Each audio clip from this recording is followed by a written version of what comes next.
They say the world is a book, and those who do not travel read only one page.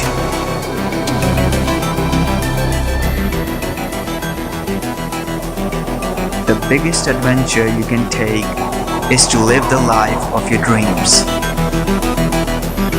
So I decided to go on a road trip to some of the best northern areas of Pakistan, along with a bunch of crazy friends. Lest did I know that this road trip would allow me to look at life with a whole new perspective.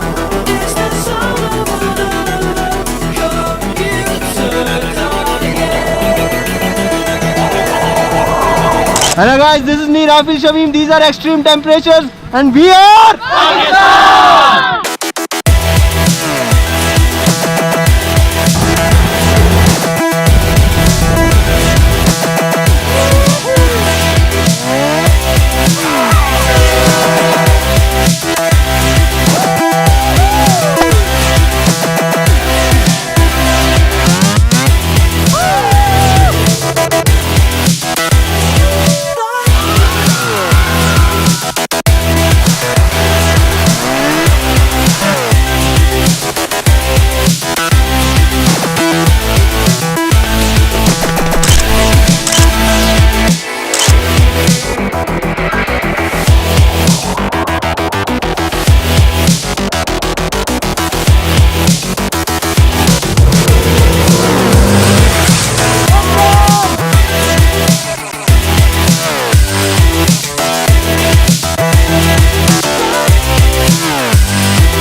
We're back, baby.